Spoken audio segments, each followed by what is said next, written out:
the right about face. To the forward. March. Company, halt. To the right about face.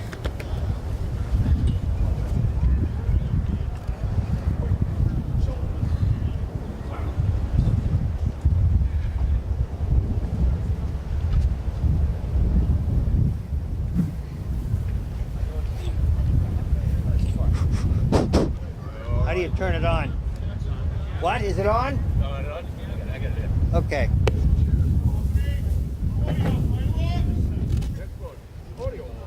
Happy New Year and welcome to Somerville. Commanders, put your units to attention and present arms for the Mayor of Somerville.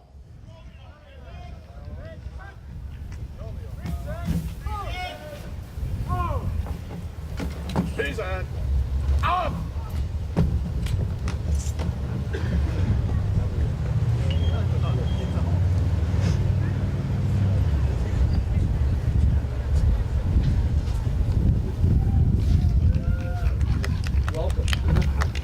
Commanders, put your units to order arms and parade wrist and pay attention to the activities at the podium. Right now? Yeah, I think so. Hello, Somerville. Happy New Year. I have a feeling that 1776 is going to be a good one. I'd like to welcome you to Prospect Hill Park, January 1st, and I want to introduce the Board of Aldermen and the Mayor. We have Alderman at Large Willem Baugh, Ward 5 Alderman Mark Niedergang, Ward 4 Alderman Jesse Klingen, and the Mayor of Somerville, Joe Curtatone. Thank you for being here. Oh, and Mayor Gene Brune is here. Forgive me. I'm Ben Ewen-Campen. Hey. And who are you? Okay, the chaplain, Matthew. There you are.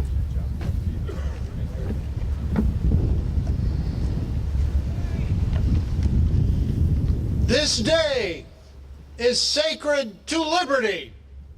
On this day, people from year to year have assembled from all of our towns in a vast congregation of gladness and festivity, with every ensign of joy displayed in our metropolis.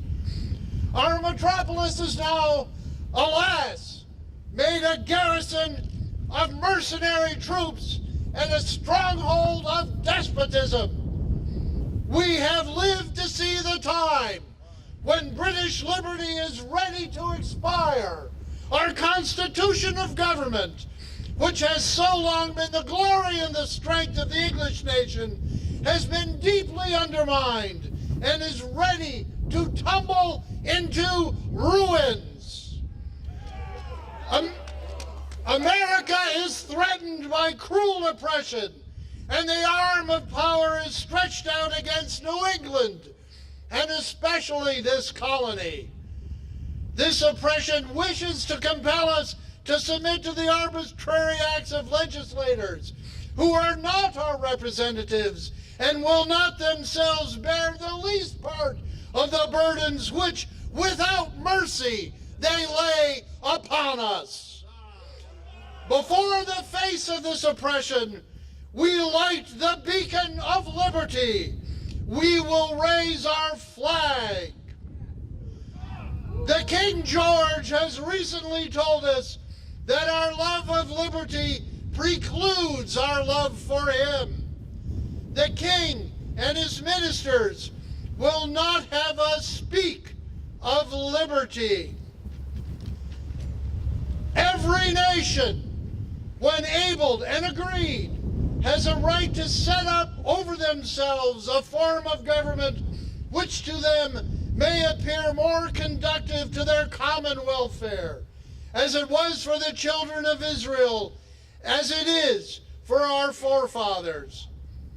We are thus resolved, and therefore have taken arms in our own defense, and all of the colonies are united in this great cause of liberty. This is the first flying of our flag. a new flag for America, an America soon to be bathed in liberty and free from tyranny.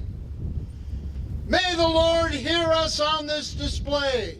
May he defend us, send us help from his sanctuary, and give us strength as we set up our banner. For the Lord your God is he that goeth with you, to fight against your enemies, to save you. Amen. Nice. That's a real shame right there. Art actor Paul. Thank you, Chaplain. Good morning and Happy New Year. Once again, thank you for joining us on this first day of the new year here on Prospect Hill in Somerville, Massachusetts. Last year, as you may remember, we had to reschedule this annual commemorative event due to extreme cold.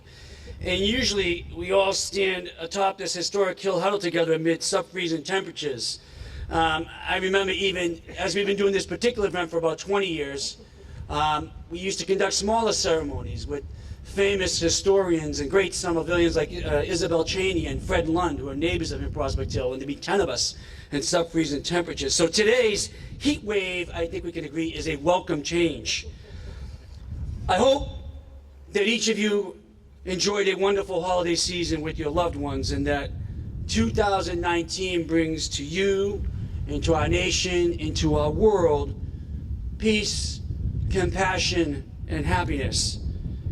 2018 was a year of many challenges, both locally and nationally, but today's ceremony here on Prospect Hill is a perfect reminder how hard work, perseverance, sacrifice, collaboration, a fight for values can propel a community and a nation forward.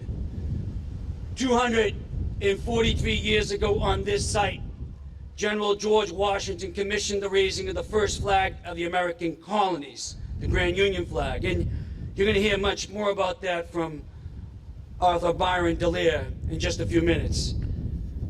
The Grand Union flag symbolized hope. It symbolized courage and passion despite a war being waged here at home, despite an uncertainty of whether to declare independence or whether to maintain a particular allegiance with England. In the midst of mounting challenges, one small beacon of hope emerged right here on Prospect Hill. In the weeks to follow, American troops would secure our nation's freedom. The British would evacuate Boston. We still enjoy that freedom today as we declared independence, though we do and must continue to fight to protect freedom and equality for all our residents and all who seek to make Somerville and America their home. We raise the Grand Union flag today, as we do every year, to commemorate not just the events of January 1st, 1776, but also to serve as a beacon of hope, a reminder of our values, a reminder of that sacrifice for all that fought here on that hill in years forward, and a reminder that even today, in 2019, vigilance to those values must carry on. For we all fight 243 years later. We know here in Somerville what makes America great. And as we enter a new year, let this flag raising remind us that despite whatever challenges we face and what may still be to come, we are one nation, we are one community, one Somerville. And together we will stand and fight for a better tomorrow. Thank you once again for joining us. Happy New Year. God bless Somerville and God bless America.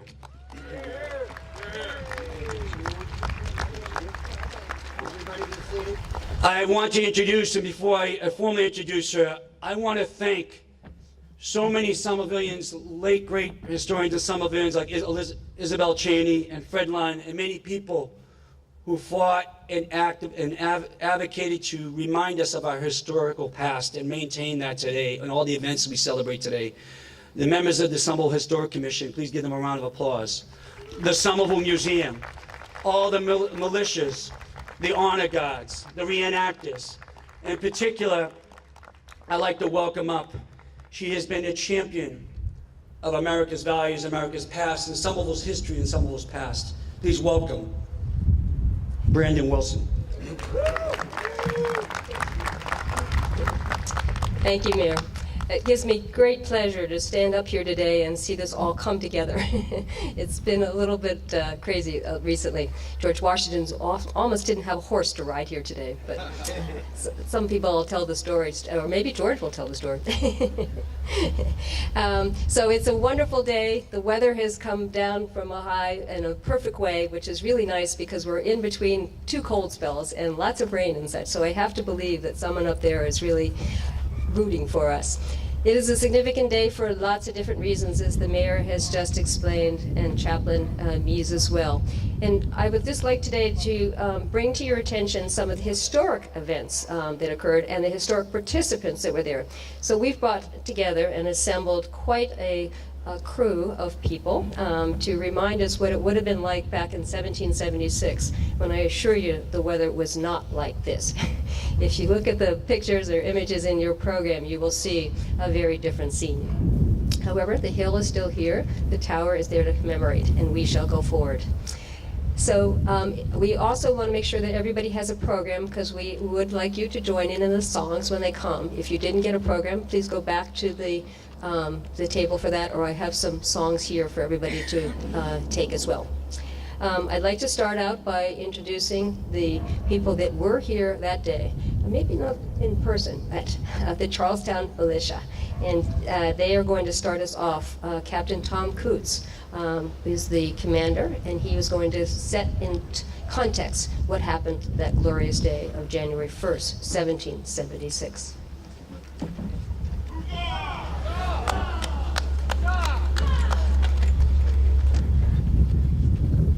Greetings, one and all. On behalf of the Charlestown Militia Company of Thomas Gardner's Regiment, allow me to extend both a holiday and fraternal greeting to each and every one. We celebrate this annual event not just to commemorate the raising of the first truly American flag, the Grand Union, but to remember the events that led up to this auspicious occasion.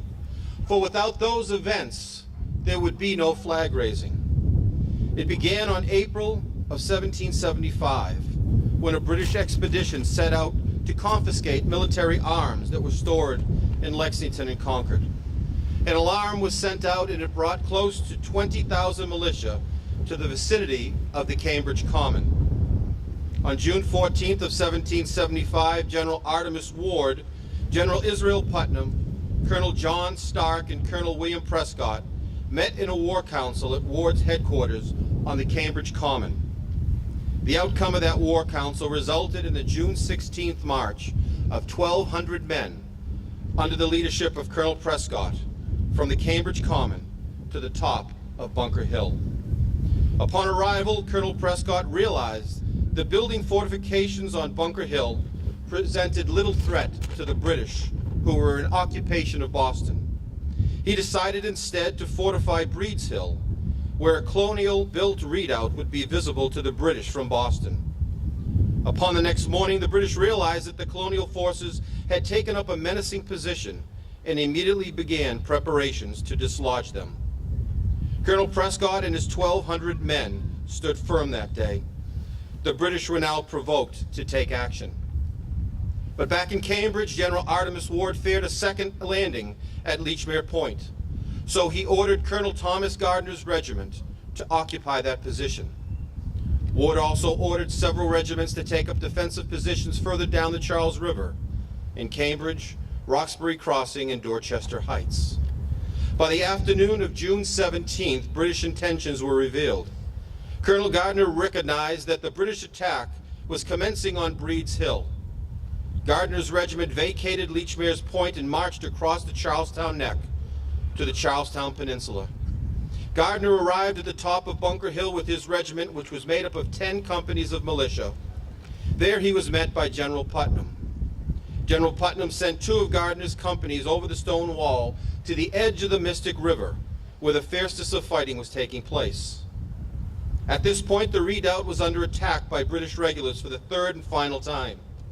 Inflicting devastating casualties on the British for the first 2 assaults, they were repulsed by the colonial forces. Now, almost out of powder and ball and suffering hundreds of casualties, the colonial forces began a retreat from Breed's Hill. Gardner's regiment provided the covering fire which allowed Colonel Prescott and his men a safe and orderly retreat from Breed's Hill across to Bunker's Hill. During this action, Colonel Thomas Gardner suffered a wound from a musket ball that would later prove fatal. Colonel Thomas Gardner died on July 3rd, 1775. Gardner's regiment, along with the retreating colonial forces, made their way from Bunker Hill to the fortifications here on Prospect Hill. Prospect Hill held a commanding view which stretched from Charlestown Neck to Lechmere Point, and the Charlestown Militia Company, under the direction of Gardner's regiment, which was now commanded by Lieutenant Colonel William Bond, remained here on Prospect Hill until the British forces evacuated Boston on March 17, 1776. In the summer of 1775, General George Washington took command of a fledgling Continental Army, and the siege of Boston was well underway. He knew that the only way to unite these individual militia companies into one cohesive army was by issuing a flag. As summer became autumn and autumn became winter, morale was low. The soldiers had not been paid and many wanted to go home. For many, their enlistments ended on January 1st, 1776. And at this point, reconciliation with the king was unsuccessful. The future was uncertain. He knew that he needed a flag for his soldiers to follow. Earlier that year, he asked Congress to commission a flag. A new flag finally arrived just before January 1st. Thus, the Grand Union flag was born. It had 13 alternating red and white stripes representing the 13 united colonies, and in the canton was the British Union Jack for our liberty as British soldiers and British subjects were still in effect. It was on January 1st, 1776, General George Washington had that Grand Union flag raised at the most visible point of all fortifications, here on Prospect Hill. It was under the guardianship and watchful eye of the Charlestown Militia Company of Gardner's regiment. And today, we as reenactors of Gardner's regiment proudly display this flag and take part in this event. The flag of the United Colonies has been added to our color guard, and it is flown at many of our reenactments. Today, as that flag is unfurled and raised, the militia companies here today will, as the militia companies did on that day, January 1st, 1776, fire a volley in honor of our first American flag. Thank you.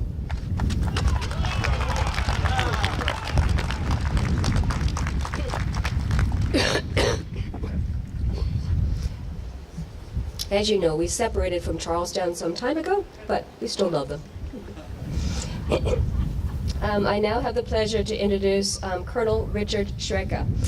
He is the former commander of the Kentish Guards of the Rhode Island Militia. So he has traveled all the way up here, and he's only the sole representative of the Rhode Island Militia today because the Pawtucket Rangers and the Kentish Guards are all participating in the inauguration of the new governor of Rhode Island. So they needed to be elsewhere. But he has chosen to come today, which was very thoughtful. And he also is a fifer, so he is part of the Fife and Drum Corps there, and so he even donned his fifer today and played.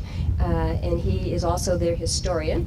And he is now here today to give you some more perspective on what would have happened.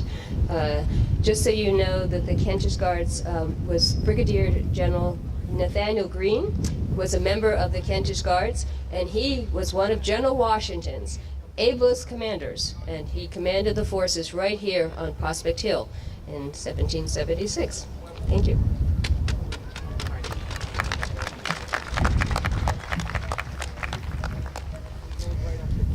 Thank you for having me. As a member of the Kentish Guards from Kent County, Rhode Island, Nathaniel Greene's home unit, and on behalf of all Rhode Islanders stationed here in the newly reconstituted Continental Army in 1776, thank you for commemorating the event by your attendance. We're here to celebrate this Continental Army's rebirth and the first raising before the Army of the first United Colonies flag, the Grand Union flag, approved by the Second Continental Congress in November 1775 to symbolize the united purpose of all the colonies in the defense of our lives, liberties, and rights. I'm here to honor those Rhode Islanders who faithfully served on Prospect Hill, this critical keystone in the American siege line around Boston from June 1775 to March 1776. Shortly after the Battle of Bunker Hill, Brigadier Nathaniel Greene arrived in Cambridge, Massachusetts. He was the commander of 3 regiments of the Rhode Island Army of Observation, raised by the Rhode Island's colonial legislature in answer to Boston's call for aid. Rhode Island played an important role in the Continental Army throughout its infancy and throughout the American Revolution. George Washington took command of this fledgling colonial army on July 3rd, 1775. He wrote that everywhere there was insubordination, with the militia over-imbued with the spirit of liberty. But there he visited the camp of the Rhode Island regiments, and he noticed that here there was order and discipline down to the tent pegs. He placed Brigadier General Nathaniel Greene in charge of Prospect Hill, the key position in the American line, with 4,000 men, including Rhode Island regiments and Gardner's regiments and other local militia. And why were Rhode Island troops so superior at this moment in history? Massachusetts did not lack for brave and strong men. It did not lack for able and experienced commanders. The cause of their problems was a royal governor and an occupying army who was suppressing the militia at every turn, seizing your ammunition, seizing your weapons, seizing your leaders. Whereas Rhode Island's government was entirely locally elected. A moment in history where self-determination is well exemplified. General Nathaniel Greene was instrumental in turning the ill-trained, undisciplined militia units into an effective Continental Army. Prospect Hill, under George Washington, General Greene commanded here at Prospect Hill, and General Sullivan in command of Winter Hill over there. Directed military activity at Mount Benedict over there, and Cobble Hill, and Leechmere. On Monday, January 1st, 1776, under George Washington's leadership, the Continental Army re-enlisted a majority of its members. This was key for its survival. You can't have an army without men. The raising of the first flag, the Grand Union flag, here on Prospect Hill, in front of the Continental Army and in the face of the British Army under the watchful guardianship of General Greene's men, symbolized our continued and united resolve to be free and independent. Thank you.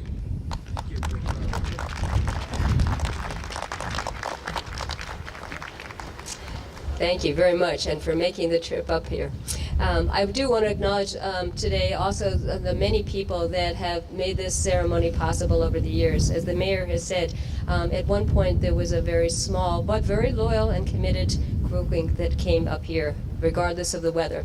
And I am wearing today the cape that Isabel Cheney always wore, who was the woman who was an English teacher at the high school, who was very well known to many of you, might have had her even as your teacher, that held this ceremony sacred.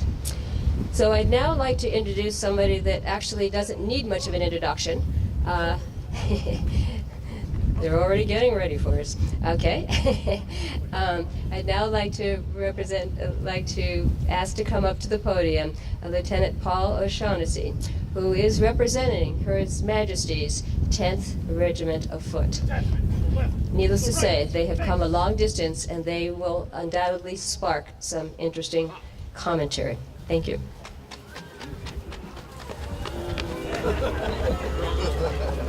Take care. I love all of you too. Bayonets.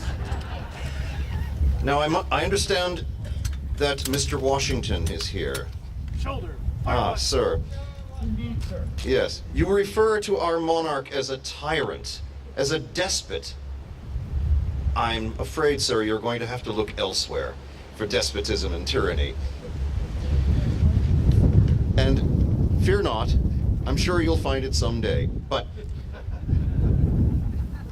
do keep in mind the power and the glory of the British Empire and its determination to overcome all odds. And I tell you today that King George, the good man that he is, would like nothing better than a reconciliation between us all. And I bring with me two things. I actually bring a summons for you, personally, a proclamation that you are in rebellion, sir. Order. Fire. It's to have tea with the king. Yes, tea with the king, I'm sure. I also bring with me the words of King George in his speech to Parliament just this recent 27th of October of 1775. And these words breathe, I believe, an air of reconciliation, and I would invite you to listen. My lords and gentlemen, those who have successfully labored to inflame my people in America by gross misrepresentations and to infuse into their minds a system of opinions repugnant to the true constitution of the colonies and their subordinate relationship to Great Britain, now openly avow their revolt, hostility, and rebellion.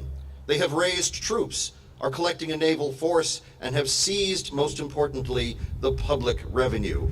They always seem to do that first. Many of these unhappy people may still retain their loyalty, yet the torrent of violence has been strong enough to compel their acquiescence till a sufficient force shall appear to support them. The authors and promoters of this desperate conspiracy have meant only to amuse by vague expressions of attachment to the parent state, protestations of loyalty to me, all the whilst preparing for a general revolt. On our part, the resolutions of Parliament have breathed the spirit of moderation and forbearance. I have acted with the same temper, anxious to prevent the effusion of the blood of my subjects and the calamities which are inseparable from a state of war. Still hoping that my people in America would discern the traitorous views of their leaders. To be a subject of Great Britain, with all of its consequences, is to be the freest member of any civil society in the known world. This rebellious war now levied is become more general and is manifestly carried on for the purpose of establishing an independent empire. I need not dwell upon the fatal effects of such a plan. The object too important, the spirit of the British nation too high, and the resources with God have blessed her too numerous to give up so many colonies which she has planted with great industry, nursed with great tenderness, encouraged with many commercial advantages, and protected and defended at much expense of blood and treasure. When the unhappy and deluded multitude shall become sensible of their error, I shall be ready to receive the misled with tenderness and mercy. To remove as soon as possible the calamities which they suffer, I shall give authority to grant general or particular pardons and indemnities, and to receive the submission of any province or colony which shall be disposed to return to its allegiance, as if such province or colony had never revolted. Sir, the offer stands. It is there for you to take it. Thank you all, and God bless. Handle, arm. Shoulder, fire. All right, I'll get it. Detachment to the right, face. Detachment will advance by the left about. Wheel, quick, march.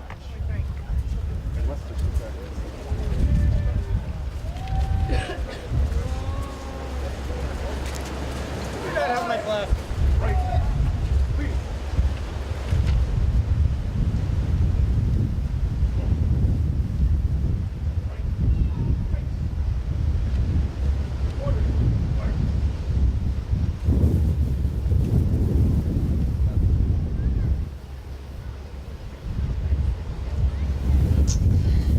Okay, now that everybody knows why we're here today and what we've accomplished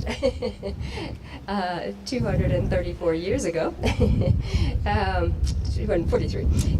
Okay, so I think George Washington's being very tame today, so that's interesting. Okay.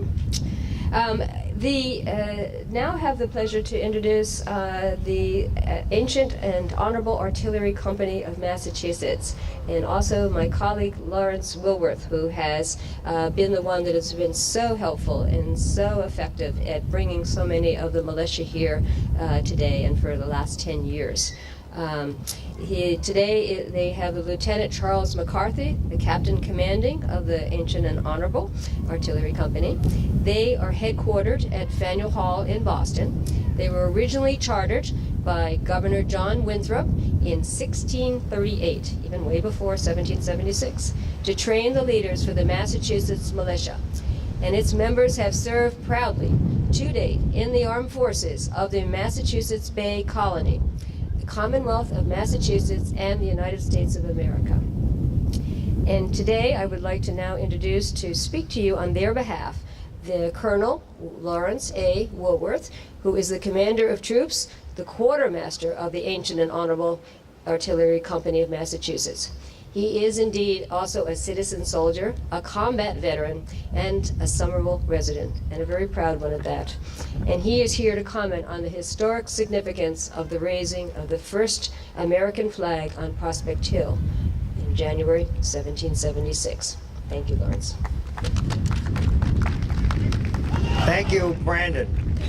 I want to say that I welcome you here to Somerville, and I want you to note that the first time since 1774, the Ancient and Honorable Artillery Company has marched under the great Union flag, which you see in front of our unit today. We here assembled today to commemorate our history and heritage. Normally, last year it was 15 degrees below zero. Today it's 70 degrees warmer. But let us not forget and be a reminder that the hot winter conditions that the American soldiers in the American Revolution endured are also the brave men and women today in our military in harm's way under similar or worse conditions without the benefit of comfort of home and security protecting our freedoms. As referenced earlier, 243 years ago, in December 1775, the siege of Boston had gone on for 8 long months. Any clear outcome with King George was not in sight, and reconciliation did not seem to be successful. As stated earlier, the morale was low. They wanted to go home. It was now winter. Their enlistments were up January 31st.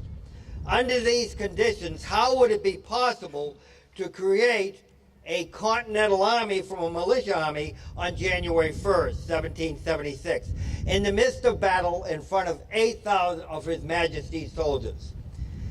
On Monday, the January 1st, 1776, General Howe, aware of these situations, commander of British forces in Boston, directed copies of the King's speech, which you heard so graciously illustrated earlier, to be sent through the American lines on January 1st, and the change of command was going forth. And made sure that a copy went to each American soldier. This did not go over well. In direct response, General George Washington directed the new national flag, the Great Union, then known and now known as the Grand Union, be presented and raised at Prospect Hill, the highest point outside Boston in the American siege lines. In addition, he directed the King's speech be burned. We will not be intimidated. This display of flag confirms the successful reorganization of the Continental Army and the American determination to maintain their independent identity. By January, 1 month later, in 1776, the pessimism of a month before had changed into a firm resolve. The colonists, formerly angry British citizens, had been transformed into independent Americans. The Continental Army was successfully reorganized from a militia army to a professional army, with most of the soldiers re-enlisting and deciding to stay the course, which turned out to be 8 long years of war. Later in January, in 1776, under the leadership of Henry Knox and severe winter conditions, he brought 59 cannon and 60 tons of military supplies from Fort Ticonderoga by sledge 150 miles to Boston. The resulting replacement of these guns on Dorchester Heights in March 1776 forced a premature British evacuation of Boston and a victory for the Continental Army. The first major military victory of the Revolution, combined with the publication of Tom Paine's Common Sense, made each citizen realize that independence was a possibility. The Ancient and Honorable Artillery Company of Massachusetts, since 1638, has a proud tradition of supporting the Commonwealth and the country. We are here today to honor its members who were present in the Continental Army during the Siege of Boston and throughout the American Revolution. We'd like to specifically note that General William Heath and Major William Dawes, both distinct military heroes, to be honored. General Heath was 92nd Captain Commanding of the Ancient and Honorable in 1771 and was one of Washington's original 6th Brigade commanders. Major Dawes, notable in the Patriots' Ride in April before, was instrumental in spreading the alarm and later fought at Bunker Hill. Thank you very much. God bless America.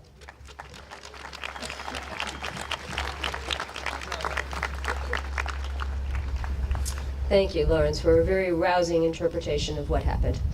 Okay, so now that you're all well familiar with what happened that day, we have the distinct opportunity and pleasure to welcome somebody from a little bit afar, St. Louis, Missouri, who we've invited to come because he has taken the trouble to put to rest a little bit of a controversy that's been brewing for several years about whether the first flag of the United Colonies actually did get flown on Prospect Hill in 1776.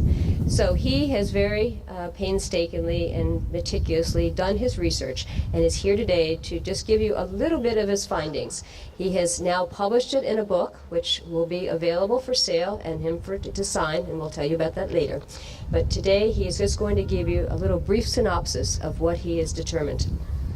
Byron DeLear is not only an author, he's an enviro entrepreneur, a media producer, and twice former U.S. House candidate. He is a member of the Organization of American Historians, the Missouri Lodge of Research, and also the past editor-in-chief for NAVA News, which is the newsletter, if you've never heard of this, of the North American Vexillological Association, which I now mispronounce, and he will correct me, I'm sure, because it has more syllables than I can fit. He is also the co-founder of Energy Equity Funding, LLC, and the managing director and central regional executive of the Midwest for the Rio Green Energy Fund. So I now give you the distinct pleasure of hearing from him directly. Byron DeLear.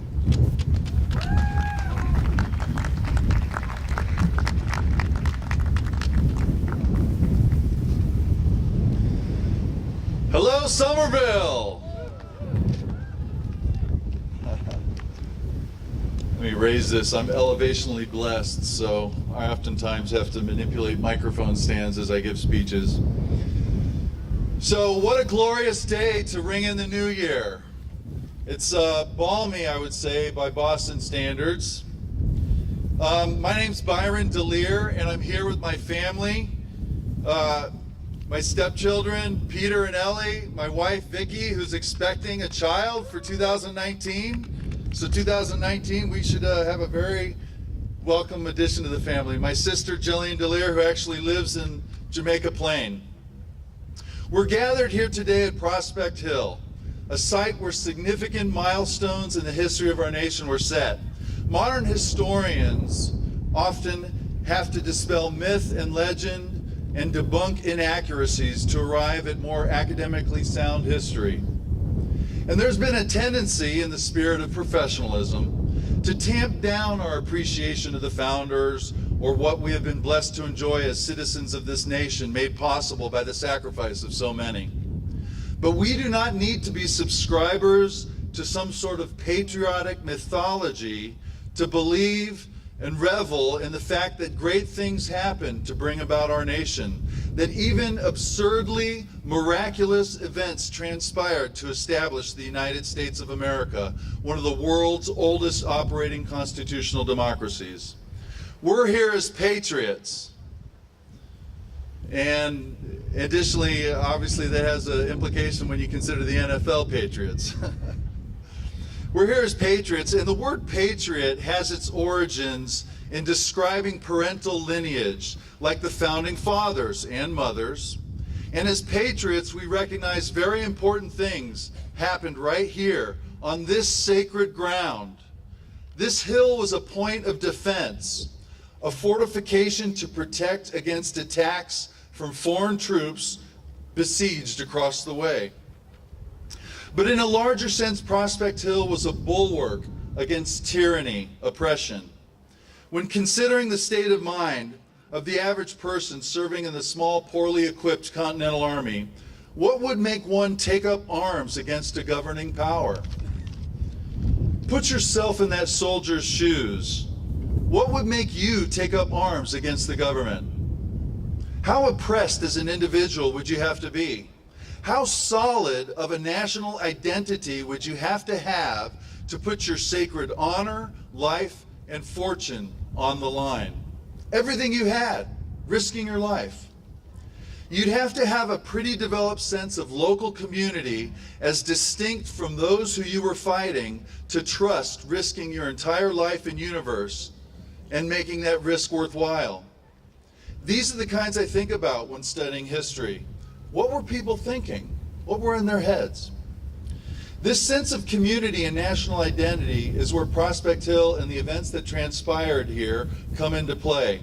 Because beginning on December 3rd, 1775, through January 2nd, 1776, 1 month's time, we see the emergence of significance, galvanizing symbols and institutions critical to the birth of our nation. In 1 month's time, a new Navy was inaugurated, a new Army was established, a new national flag was unfurled before that Army right here at Prospect Hill, and the very next day, a new name for that nation first appeared in the primary source record, the United States of America. This is a central topic of my recently published work, The First American Flag, Revisiting the Grand Union at Prospect Hill. Historian David McCullough wrote about this period. He said, quote, "The 15 months between the shots fired at Lexington and Concord in April of 1775 and the adoption of the Declaration of Independence in July of 1776 can justifiably claim to be the most consequential and strangest year in American history. What was strange was the nation-building series of events that was taking place. In regard to the Grand Union flag, its origin story has been an abiding mystery and has flummoxed historians for nearly 2 centuries. It's because we don't have any primary source record explaining the purpose and the design of that flag. So we've had to really focus in on the historical primary sources that exist in order to piece together this birth story. We know the flag was first flown on the Continental Navy flagship called the Alfred in Philadelphia on December 3rd, 1775, and it was raised by John Paul Jones. Jones later said of the event, quote, "America has been the country of my fond election. From the age of 13 when I first saw it, I had the honor to hoist with my hands the flag of freedom the first time it was displayed on the River Delaware, and I have attended it with veneration ever since. The day before There is record in the register of James Wharton, a Philadelphia ship chandler outfitting the new American fleet, of payment to flagmaker Margaret Manny for an ensign for the Alfred. So flagmaker Margaret Manny can safely be assumed to be the real Betsy Ross, so to speak, in dispelling one other popular historical myth about the first American flag. We have a primary source record describing the Grand Union flag flying on the Alfred, and confirmation of what it actually looked like. A British spy named James Brattle made a detailed spreadsheet of the newly outfitted Continental Fleet comprised of 5 vessels, and Brattle describes the novel flag. Quote, Isaac Hopkins commands the Alfred. She has yellow sides, her head the figure of a man, and she is flying English colors, but more striped. English colors but more striped precisely describes the Grand Union flag being comprised of the British Union with 13 red and white stripes for the flag's field. Another British spy mentions, quote, what they call the American flag with the British Union and 13 stripes red and white for its field representing the 13 united colonies. It was a flag of war, and it was, as John Paul Jones and the British called it, the American flag. After the Battle of Bunker Hill in June of 1775, Washington was chosen by Congress to organize and lead the army and took on the Herculean task of building the first real nationalized force. After 8 months of siege, the farmer soldiers wanted to return to their farms, and Washington needed a galvanizing event to rally their spirit.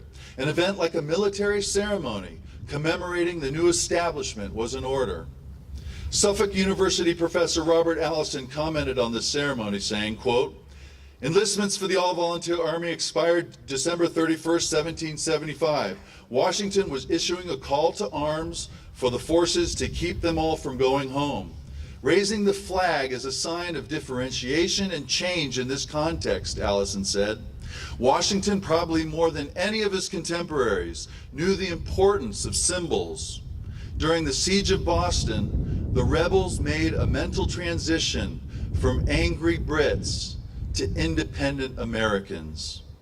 On New Year's Day, the downbeat of the new establishment of the Army of 76, Washington memorializes his intention. Washington said, this day giving commencement to the new army, which in every point of view is entirely continental, the general flatters himself that a laudable spirit of emulation will now take place and pervade the whole of it. His Excellency hopes that the importance of the great cause we are engaged in will be deeply impressed upon every man's mind. Let us therefore, when everything dear and valuable to freemen is at stake, when our unnatural parent is threatening us with destruction from every quarter, endeavor by all the skill and discipline in our power, discipline in the Continental Army to acquire that knowledge and conduct which is necessary in war. The flag was raised, 13 shots were fired, and it was accompanied by 13 cheers. Perhaps even the words United States of America were heard on that day, because the very next day we have proof they were written for the first time. Stephen Moylan Esquire, aide-de-camp to Washington, writes a letter the day after Prospect Hill to Lieutenant Colonel Joseph Reed, who at that time was in Philadelphia. He laments the fact that Congress has yet to declare independence, despite, for all intents and purposes, their most gracious majesty accusing them of as much. Moylan says, quote, look at the King's speech. It is enclosed in this or in the General's letter to you. Why won't Congress declare what His Most Gracious Majesty insists that they have already done? In other words, why haven't they declared independence yet? Moylan then expresses his desire to carry the full and ample powers from the United States of America to Europe to assist in the war effort. Whether precipitated by the King's speech, the flag raising at Prospect Hill, or by other reasons, Moylan's shift from using the term United Colonies toward United States of America strongly suggests the congealing of an American national identity at that very moment. 3 months later, Washington forces the British to evacuate Boston, and he becomes the walking embodiment of the American cause, having forced the greatest military in the world to capitulate. In July, Congress finally declares independence. This is the tale of how we became a nation and the role Somerville and Prospect Hill played. 1 month during our foundation saw the materialization of important symbols and institutions encapsulating our birth. In that month's time, a new Navy, a new Army, a new flag, and a new name for a nation came into being. Thank you.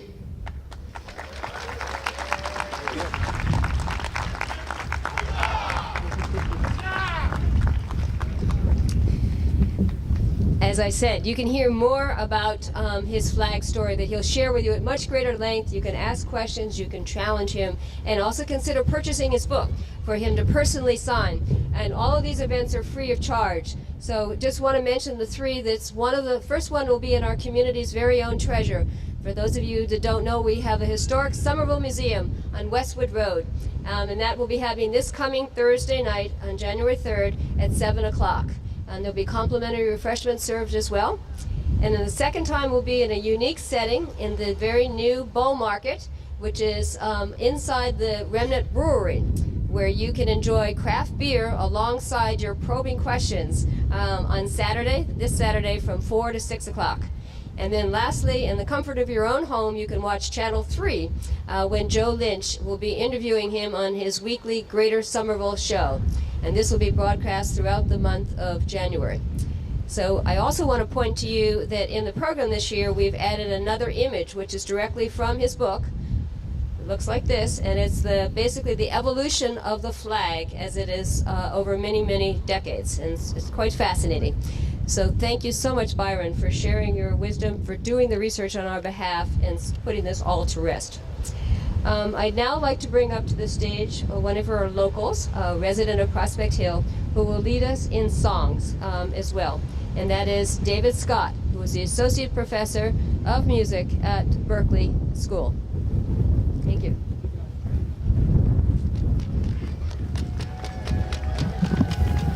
Thank you, Brandon.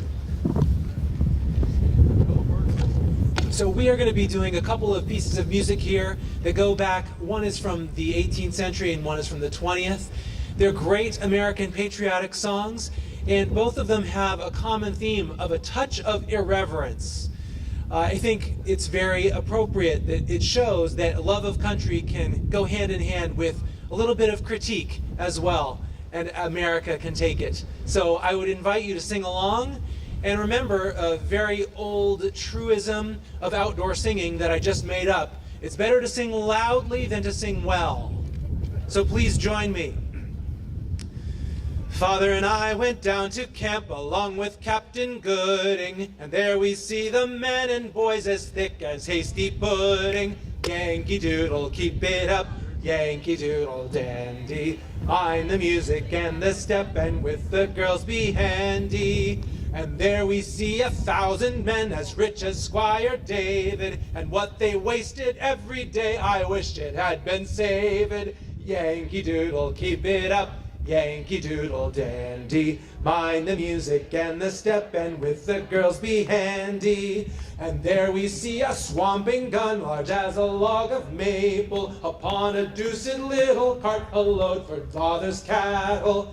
Yankee Doodle, keep it up, Yankee Doodle dandy. Mind the music and the step, and with the girls be handy. And every time they shoot it off, it takes a horn of powder and makes a noise like father's gun, only a nation louder. Yankee Doodle, keep it up, Yankee Doodle dandy. Mind the music and the step, with the girls be handy. And there was Captain Washington and gentle folks about him. They say he's grown so tarnal proud he will not ride without them. Yankee Doodle, keep it up, Yankee Doodle dandy. Mind the music and the step, and with the...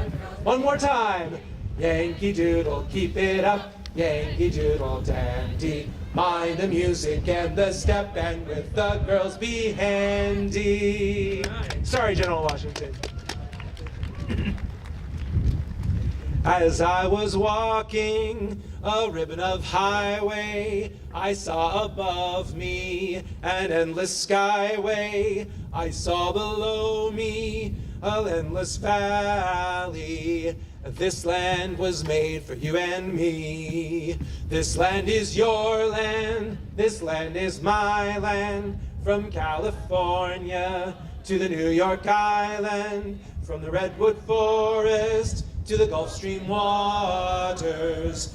This land was made for you and me. I've roamed and rambled, and I've followed my footsteps to the sparkling sands of her diamond deserts. And all around me a voice was sounding. This land was made for you and me. This land is your land, this land is my land. From California to the New York Island, from the Redwood Forest to the Gulf Stream waters. This land was made for you and me. The sun comes shining as I was strolling, the wheat fields waving and the dust clouds rolling. The fog was lifting, a voice come chanting. This land was made for you and me. Sing along. This land is your land, this land is my land. From California to the New York Island, from the Redwood Forest to the Gulf Stream waters. This land was made for you and me. As I was walking, I saw a sign there, and that sign said, no trespassing. But on the other side, it didn't say nothing. Now that side was made for you and me. Come on. This land is your land, this land is my land. From California to the New York Island, from the Gulf Stream waters to the Gulf Stream waters. This land was made for you and me. In the squares of the city, in the shadow of the steeple, near the relief office, I see my people, and some are grumbling, and some are wondering if this land's still made for you and me. This land is your land, this land is my land. From California to the New York Island, from the Redwood Forest to the Gulf Stream waters. This land was made for you and me. Once again, this land is your land, this land is my land. From California to the New York Island, from the Redwood Forest to the Gulf Stream waters. This land was made for you and me. Give yourselves a hand.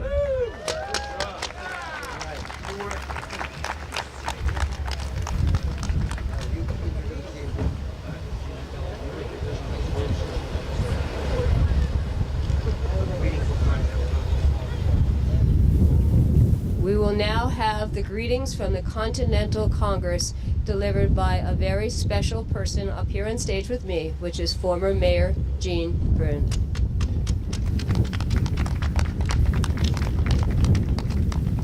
Thank you.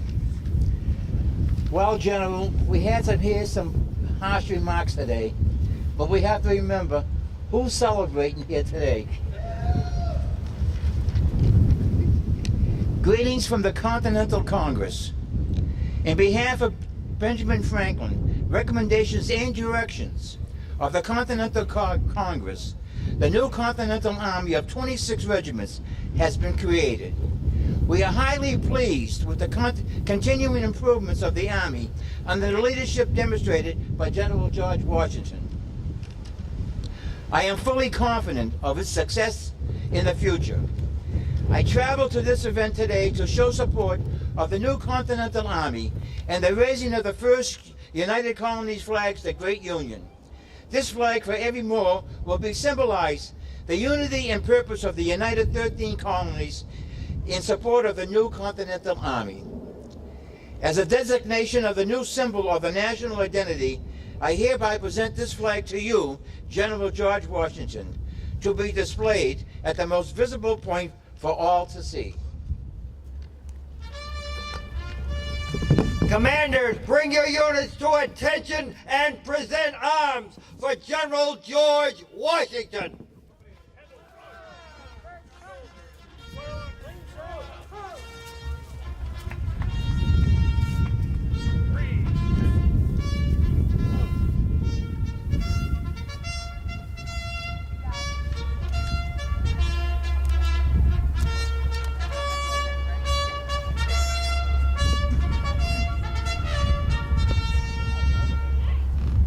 Bring your units to order arms and parade rest and pay attention to the activities at the podium.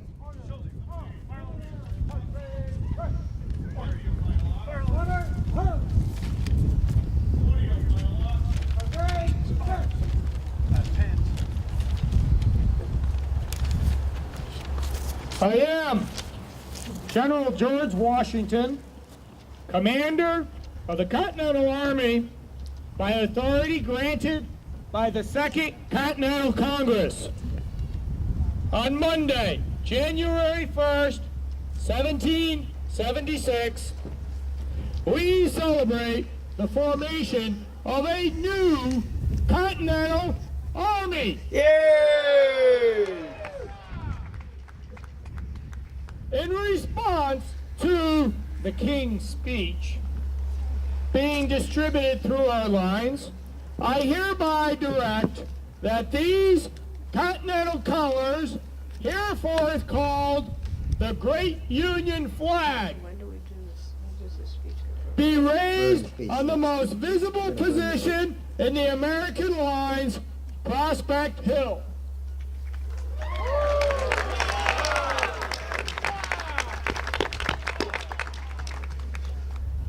We affirm our resolve to be free and independent from Great Britain and bear witness to the public raising of the first United Colonies flag.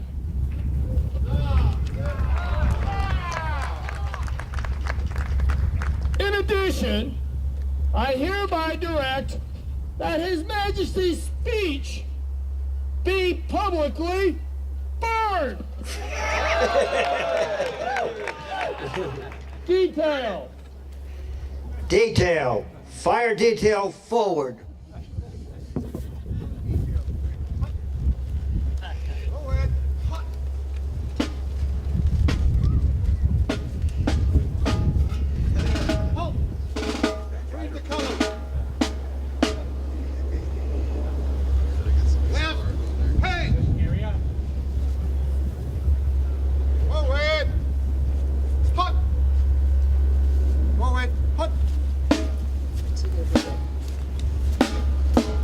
Commanders, bring your units to attention and present arms for the new flag.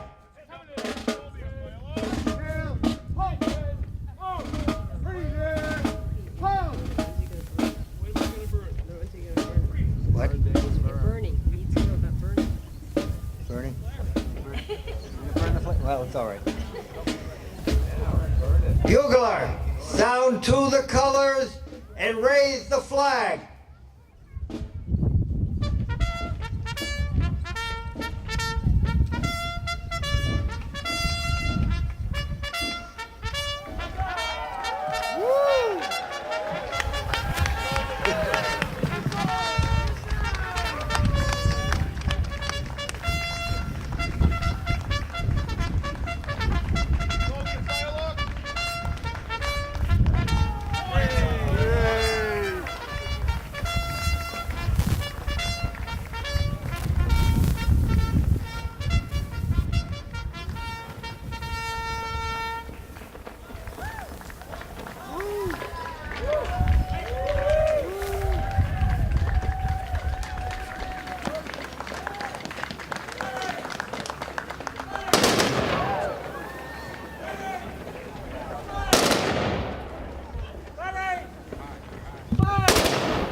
Company, shoulder the fire locks to the right about face.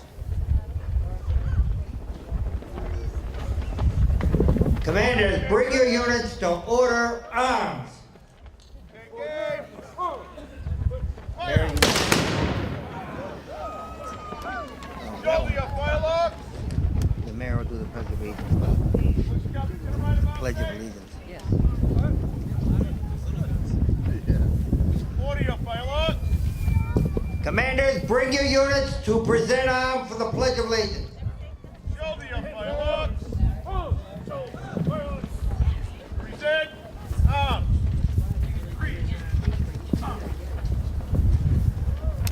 Please join me in the Pledge of Allegiance. I pledge allegiance to the flag of the United States of America and to the republic for which it stands, one nation, under God, indivisible, with liberty and justice for all. Let's hear it for our flag, folks. Commanders, bring your units to order arms and parade rest, and exchange the colors. Company, shoulder up, right.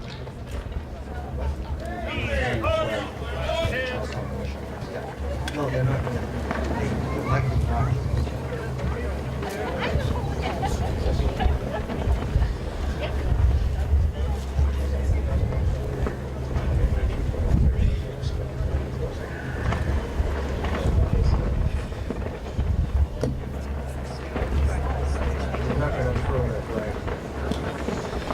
Folks, before I invite back up David Scott to lead us in God Bless America and Let There Be Peace, after we adjourn, the public is invited. You're all invited to come up the tower where the flag is raised, view Somerville and Greater Boston, and get a vantage point of what our troops had 243 years ago, as there was nothing but meadows and marsh between this hill and Boston. At this time, please welcome up, once again, David Scott. Please do join me for one last very moving piece of music written by a refugee as a thank you letter to his adopted nation. God bless America, land that I love. Stand beside her and guide her through the night with the light from above. From the mountains to the prairies, to the oceans white with foam. God bless America, my home, sweet home. God bless America, my home, sweet home. Thank you. You want to say some thank yous to people? Yes. Commanders, bring your units to attention and dismiss them. Activities are concluded except for administrative remarks.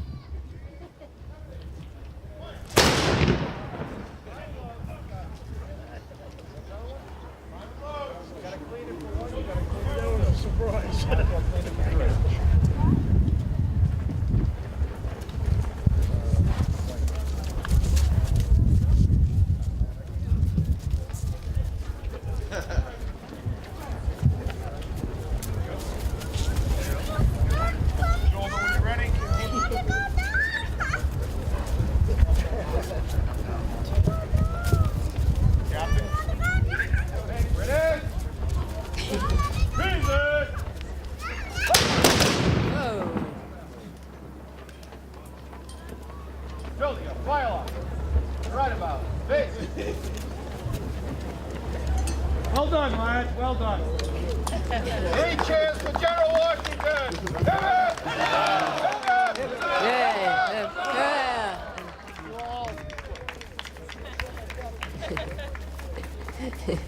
What's your company? Audio play along. Thank you all very much for being here today. Please feel free to go visit with Huckleberry Finn, and this is the name of the horse, as well as refreshments. If you didn't get a program, please let us know. There are some left, certainly, and I hope some refreshments. Happy New Year. I also want to just thank everyone for their efforts today, especially for DPW, who has come out here through thick and thin and has really made such a difference in making this all come together. The police, the fire, and all the other representatives here today from the city. Thank you. I think it went okay. Well, the wind was blowing out the way, and the guy who here. Oh well, we tried to. Secure your firearm. You gotta be.